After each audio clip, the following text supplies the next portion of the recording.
Part 1, Unsettling Beginnings. The wind whispered through the gnarled trees, carrying with it an eerie sense of foreboding. I had arrived at the remote cabin deep within the woods, seeking solace from the chaos of everyday life. The cabin was rustic, but it had a charm that drew me in. As the sun dipped below the horizon, a shiver ran down my spine, and I couldn't shake the feeling that I was not alone. Inside the cabin, the walls seemed to close in on me. I unpacked my bags and lit a fire in the hearth, hoping the warmth would dispel my growing unease. The crackling flames cast dancing shadows on the walls, creating a flickering symphony of light and darkness. Yet, no matter how much I tried to convince myself that it was just my imagination, the cabin felt haunted, as if it held secrets from a distant past. Part 2, Whispers in the Night. That night, as I lay in bed, a soft whisper seemed to caress my ears.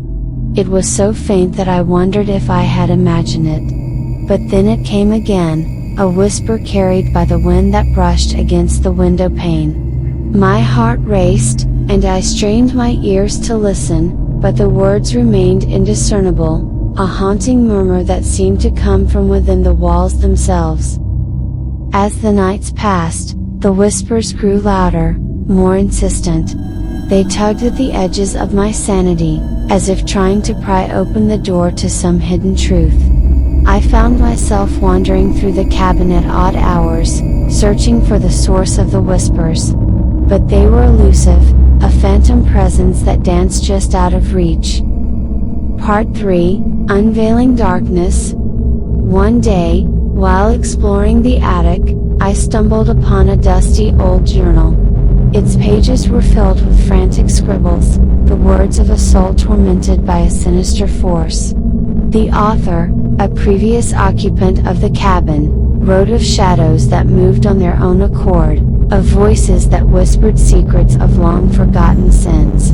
It was as if the cabin itself was alive, feeding off the fears of those who entered its domain. As I delved deeper into the journal, I learned of a ritual that was said to bind the malevolent presence within the cabin. Desperation mingled with curiosity, and I resolved to uncover the truth behind the whispers.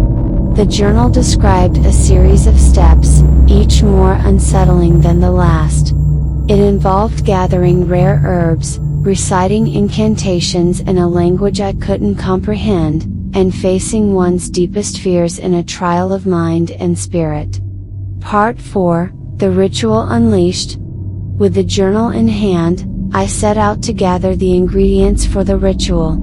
The forest seemed to close in around me, its silence broken only by the rustling of leaves and the occasional distant cry of an owl.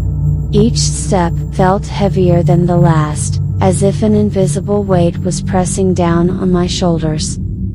As the moon reached its zenith, I stood before the cabin, a circle of candles illuminating the darkness.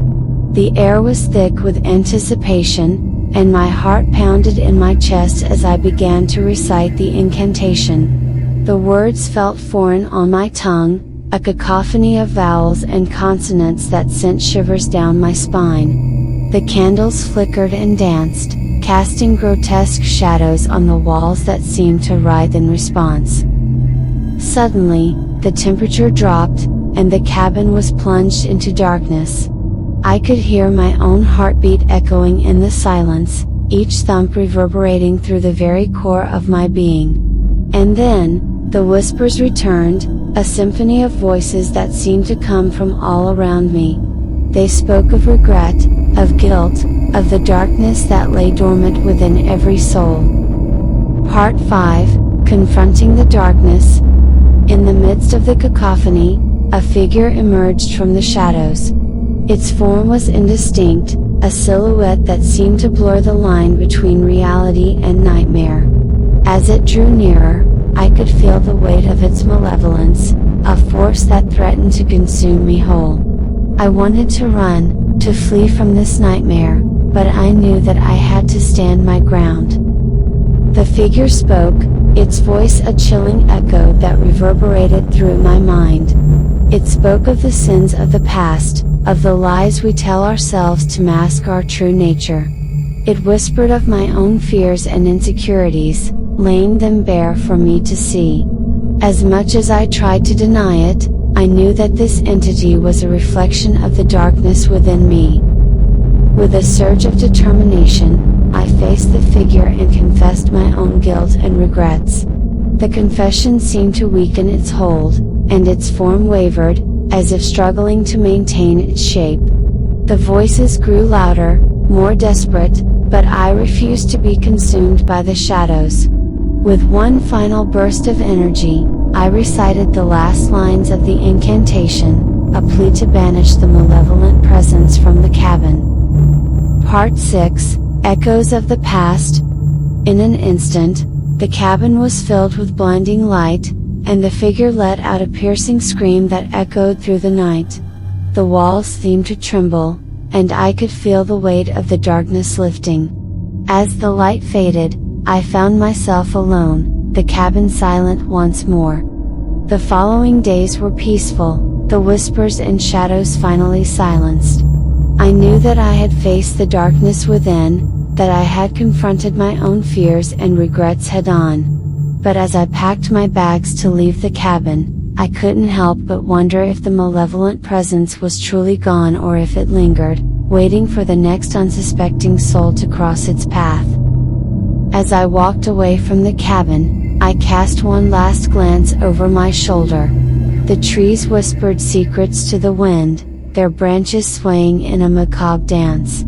And in that moment, I realized that some mysteries were best left undisturbed, some shadows best left unexplored.